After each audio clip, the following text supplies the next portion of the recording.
और करीब 48 घंटे से ज्यादा का वक्त बीत जाने के बाद भी बांग्लादेश में स्थिति सामान्य होने का नाम नहीं ले रही है। दरअसल सिंगल राहुल आनंद के घर पर तोड़फोड़ की तस्वीरें भी सामने आई हैं। राहुल आनंद के घर पर तोड़फोड़ की गई है बांग्लादेश में और वो तस्वीरें भी सामने आई हैं। इसके पहले हमने अलग अलग जगहों पर आपको दिखाया था कि कैसे हंगामा हो रहा है और अभी आप देख सकते हैं कि सिंगर राहुल आनंद के घर पर तोड़फोड़ की गई है, आगजनी हुई है, हंगामा किया गया है।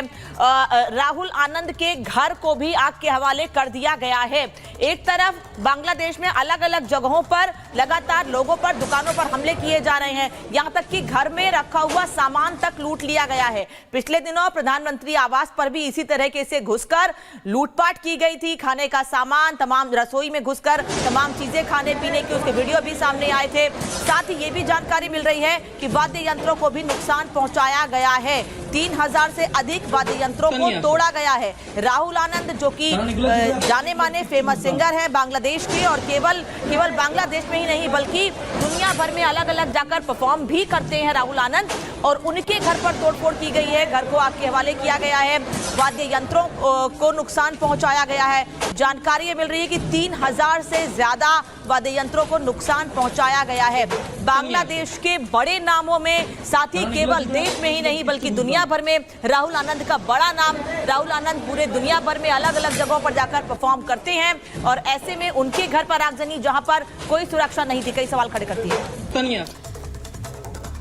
और देखिए, बांग्लादेश में सियासी हत्याओं का दौर लगातार जारी। आवामी लीग की बात करें तो 20 नेताओं को मारा गया है। इस बड़ी खबर की जानकारी आपको देंगे और आपको हत्याएं की जा रही है। नेताओं के परिवार के लोगों की भी हत्याएं की गई। अब तक करीब 29 लोगों की मौत की पुष्टि की जा चुकी है। आवामी लीग के 20 नेताओं के शव मिले। अब तक करीब 29 लोगों की मौत की पुष्टि भी की गई है। सिंगर को मारा गया। और देखिए, लगातार जो वहां की बड़ी हस्ती है उनको भी लगातार निशाना बनाया जा रहा है। और ऐसे में देखिए, आम जनता का वहां पर क्या हाल होगा जब इतने हाई प्रोफाइल लोग, जब वही सुरक्षित नहीं है, जब उनके शव मिल रहे हैं, उनको मारा जा रहा है। तो आप सोचिए वहां की आम जनता का इस वक्त क्या हाल हो रहा होगा। नेताओं के परिवार के लोगों की भी हत्याएं लगातार की जा रही है। उपद्रव के बाद बांग्लादेश की अगर बात करें तो देखिए, वहां पर हालात बिल्कुल भी ठीक नहीं है। गायक राहुल आनंद के घर पर तोड़फोड़, इससे पहले आपको जानकारी दे रहे थे और अब आपको बता रहे, अब तक करीब 29 लोगों की मौत की पुष्टि। ये नेता थे, नेताओं के परिवार वालों को भी लगातार मारा जा रहा है।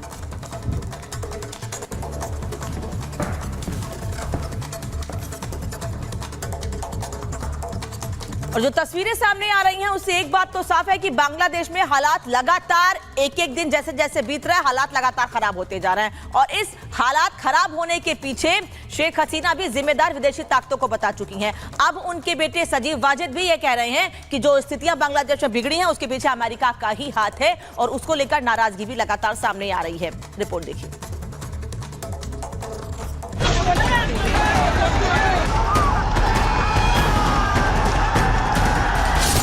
बांग्लादेश से रोज बर्बादी की नई तस्वीरें सामने आ रही है। कभी कट्टरता के नाम पर तो कभी आंदोलन के नाम पर लोगों की हत्या हो रही है। लोग सड़कों पर उतरकर विरोध कर रहे हैं। अल्पसंख्यकों के घरों में आग लगाई जा रही है। लेकिन सोचने वाली बात है कि विकास की पटरी पर आगे बढ़ रहा बांग्लादेश डिरेल कैसे हो गया? कैसे वहां इतनी अशांति फैल गई? क्यों आखिर इतने लंबे समय तक बांग्लादेश की सत्ता की बागडोर संभाल रही शेख हसीना को अपना ही देश ऐसे छोड़ने पर मजबूर होना पड़ा? वैसे तो बांग्लादेश के इन हालातों पर कई सवाल खड़े हो रहे हैं, लेकिन जानकार ये दावा भी कर रहे हैं कि आरक्षण पर आंदोलन से लेकर तख्तापलट के पीछे कई विदेशी ताकतों का हाथ है। कई देश हैं जिन्होंने बांग्लादेश में स्थिति बिगाड़कर अपना उल्लू सीधा करने की कोशिश की। और माना यह जा रहा है कि जो देश लोकतंत्र के रक्षक होने का दावा करते हैं, वही देश अपने हितों के लिए दूसरे देशों में हालात बिगाड़कर लोकतंत्र के भक्षक बन रहे हैं। हालांकि कुछ ऐसा ही मानना है शेख हसीना के बेटे सजीव वाजिद का, जिन्होंने बांग्लादेश की बगावत के पीछे अमेरिकी गेम का दावा किया। अमेरिका की मंशा का अंदाजा इस बात से भी लगाया जा सकता है कि जहां जहां अमेरिका निवेश करता है, वो देश थोड़े समय बाद खुद ही अस्थिर हो जाता है।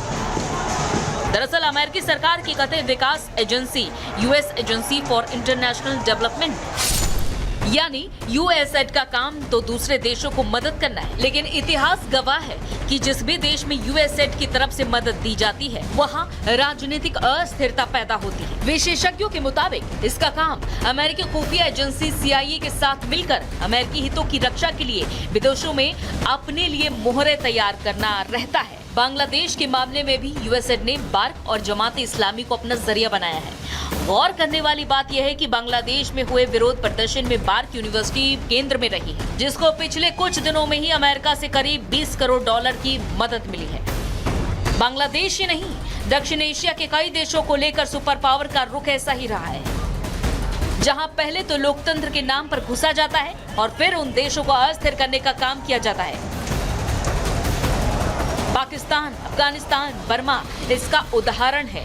अफगानिस्तान में तो अमेरिका ने 20 साल तक अपनी फौज के जरिए दखल रखा। लाखों सैनिकों को अफगान धरती पर भेजकर अमेरिका ने जंग जारी रखी, लेकिन जिस तालिबान को उखाड़ फेंकने के लिए अमेरिकी राष्ट्रपति जॉर्ज बुश ने अपनी ताकत झोंक दी थी, 2020 में उसी अमेरिका के राष्ट्रपति डोनाल्ड ट्रंप ने तालिबान से समझौता कर लिया। हैरत की बात तो यह है कि इस शांति वार्ता में अफगान सरकार शामिल ही नहीं थी। इसका नतीजा हुआ कि अमेरिकी सेना लौटने के बाद तालिबान पूरी तरह से मैदान में आ गया। एक तरफ जहां अमेरिका दक्षिण एशिया के देशों को हिलाने का काम कर रहा है, तो वहीं दूसरी तरफ ऑर्गेनाइजेशन ऑफ इस्लामिक कोऑपरेशन भी सिलेक्टिव एक्शन लेते दिख रही है। इजराइल ईरान युद्ध पर तो बात हो रही है, लेकिन बांग्लादेश में बिगड़े हालात पर कोई भी चर्चा करने को तैयार ही नहीं है। बांग्लादेश के मुद्दे पर सबने चुप्पी साध रखी है, जिससे इनकी मंशा साफ दिखाई दे रही है। हालांकि अब देखना होगा कि कब तक बांग्लादेश में हालात सामान्य होते हैं। Bureau report, Republic Bharat. तो देखिए, एक तरफ बांग्लादेश में हालात बेकाबू हो गए हैं, लेकिन दूसरी तरफ भारत में लगातार अब बांग्लादेश की स्थिति को लेकर भारत में भड़काऊ बयान दिए जा रहे हैं। कांग्रेस नेता विवादित बयान दिया है और ये कहा गया है कि बांग्लादेश जैसे हालात भारत में भी हैं, भारत का सिस्टम इसे रोक रहा है। ये कहा गया सलमान खुर्शीद की तरफ से। ना सिर्फ सलमान खुर्शीद, यानी कि कल देखिए संजय राउत की तरफ से भी विवादित बयान दिया गया था। शेख हसीना को तानाशाह बता दिया गया था। अब सलमान खुर्शीद की तरफ से बयान सामने आया है और ये कहा गया है कि भारत में भी बांग्लादेश जैसे हालात हैं, लेकिन भारत का सिस्टम इसे रोक रहा है। ये सलमान खुर्शीद की तरफ से कहा गया है। आपको बता दें कि जहां एक तरफ बांग्लादेश में बिगड़ते हालात को लेकर भारत सरकार नजर बनाए हुए है, तो दूसरी तरफ भारत में कुछ जो नेता हैं वो राजनीतिक रोटियां सेकने में लगे हुए हैं। तो सलमान खुर्शीद कह रहे हैं कि भारत में भी बांग्लादेश जैसे हालात हैं, हमारे यहाँ ऐसा रोकने की कोशिश है, सिस्टम ऐसे संदेशों का प्रसार रोकता है। कश्मीर में सब सामान्य जैसा दिख रहा है। हालांकि वो कहना चाह रहे हैं कि दिख रहा है, क्या ऐसा है नहीं, सवाल ही उठ रहा है। लेकिन अभी बहुत कुछ करने की जरूरत है, सलमान खुर्शीद ये कह रहे हैं। और सीधे सीधे ये सवाल उठ रहा है सलमान खुर्शीद के इस बयान के बाद कि क्या वो लोगों को भड़काने की कोशिश कर रहे हैं। इस बयान पर भारतीय जनता पार्टी ने भी तीखी प्रतिक्रिया दी है। सलमान खुर्शीद जिस तरह से बयान दे रहे हैं उस पर बीजेपी ने नाराजगी जाहिर की और कह रहे हैं कि लोगों को भड़काने की कोशिश कर रहे हैं। शहजाद पूनावाला ये कह रहे हैं कि कांग्रेस लोगों को भड़काने की कोशिश कर रही है, भारत में भी उपद्रव फैलाने की साजिश की जा रही है। शहजाद पूनावाला कह रहे हैं, सुनिए। कांग्रेस के कुछ नेता, सलमान खुर्शीद जैसे नेता कहते हैं कि जो बांग्लादेश में हुआ वो भारत में भी हो सकता है। ये एक लौते ऐसे नेता नहीं है। संजय राउत हो, महबूबा मुफ्ती की बेटी हो, ये अनेकों प्रकार के लोग चाह रहे हैं कि भारत में भी वही हो जो बांग्लादेश में हुआ। पर सवाल ये पैदा होता है कि मोदी विरोध में उतरते उतरते क्या भारत और भारत की संस्थाओं के विरोध में उतरना जरूरी है? क्या भारत की लोकतांत्रिक संस्थाएं इतनी कमजोर हैं? क्या भारत में चुनाव जो हुए अब उस पर फिर से सवाल उठाए जाएंगे? या भारत की सेना जिसने कभी भी राजनीति में हस्तक्षेप नहीं किया है, क्या भारत की सेना के प्रति भी कुछ सवाल खड़े किए जा रहे हैं?